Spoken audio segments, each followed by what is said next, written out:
Di dalam Alkitab terdapat 4 Injil. Alkitab Hebban mengatakan, Injil Matius, Injil Markus, Injil Lukas, Injil Yohanes. Jadi, apakah Injil itu Injil Matius? Tidak. Apakah Injil itu Injil Markus, Lukas, dan Yohanes? Tidak. Matius tidak menjadi Injil. Tak pula menjadi Injil bagi manusia. Markus, Yohanes, Lukas, juga bukan Injil bagi manusia. Lalu, kepada siapa seharusnya Injil itu? Yesuslah Injil itu. Yang disebut Injil Yesus Kristus. Tak bisa dinamakan Injil Matius. Kalau Matius yang menebus kita. Kalau Matius ditetapkan sebagai penyangga kita. Lalu menebus kita. Dan lagi, dia adalah anak Allah. Maka bisa dibilang itu Injil Matius.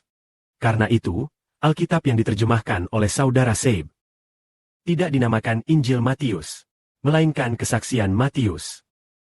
Kesaksian Markus, kesaksian Lukas, kesaksian Yohanes adalah kesaksian untuk Injil. Injil itu milik siapa sebenarnya? Mari kita tanya, saudara-saudari Zhao-Fen. Tolong, saudara-saudari, siapakah Injil itu? Injil adalah Saudara Seib. Injil adalah Tuhan Kristus. Tentu saja, jika dia mengatakan bahwa Saudara Seib benar, maka Injil adalah Tuhan Kristus. Mengapa dinamakan Injil? Karena itu adalah kabar gembira, yaitu, kalian harus bertobat, sebab kerajaan surga sudah tiba. Kalian harus percaya pada Injil. Injil artinya mempercayai Yesus Kristus. Percaya kepada Yesus, maka kita dapat berubah, dan tidak lagi melakukan perbuatan setan. Percayalah kepada Yesus, artinya percayalah kepadaku agar kalian bisa terlepas dari setan. Jadi, orang yang percaya kepada Yesus dapat bertobat, dan terbebas dari dosa. Percaya kepada Yesus sehingga terlepas dari dosa.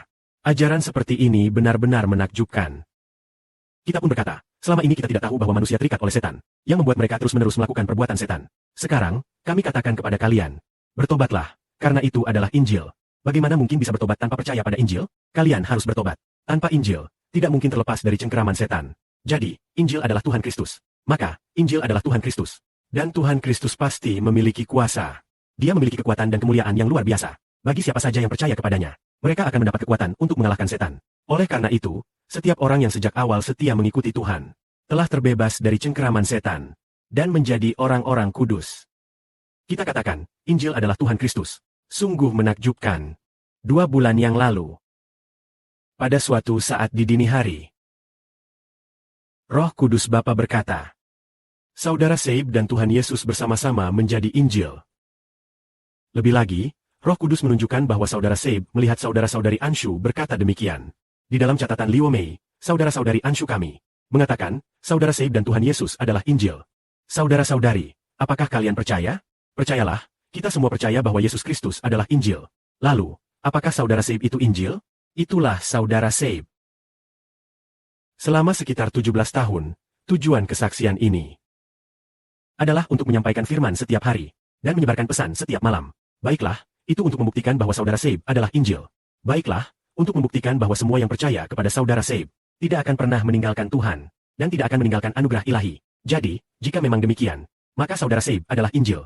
Jika Saudara Seib rela mengorbankan nyawanya seperti Tuhan, agar orang memperoleh berkat melalui dirinya, dan seluruh bangsa mendapat berkat karena Saudara Seib, maka Saudara Seib adalah Injil.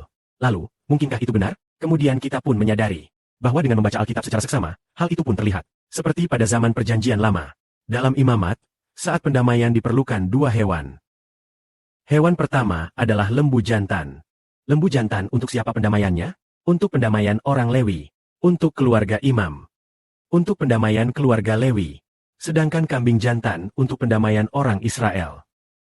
Karena orang Lewi disebut pelayan Allah. Disebut orang Lewi. Hari ini, 144.000 orang disebut orang Lewi, yakni orang yang melayani Allah. Tuhan Yesus Kristus menebus mempelainya yang dihitung dari langit. Untuk mereka yang melayani secara khusus Allah, yaitu 144.000 orang tua, yang ditebus oleh Tuhan Kristus. Namun, orang yang memperoleh hidup kekal di bumi, mereka bukanlah pelayan khusus Allah. Mereka adalah orang yang menjadi anak Allah. Mereka adalah saudara Sipher yang ditebus. Jadi Kristus menebus, yakni yang melayani di bait suci. Saudara Sipher ditebus untuk menjadi anak bangsa Israel. Menjadi warga bangsa Israel. Jadi saudara Sipher menjadi kabar baik bagi orang Israel. Menjadi kabar baik bagi orang Israel yang milik hutan. Kabar baik bagi mereka. Tuhan Kristus menjadi kabar baik bagi mempelai hutan. Juga menjadi kabar baik bagi 24 orang tua. Juga menjadi kabar baik bagi saudara Sipher. Oleh karena itu, kabar baik disebut kabar baik Tuhan Kristus dan saudara Siper. Amin.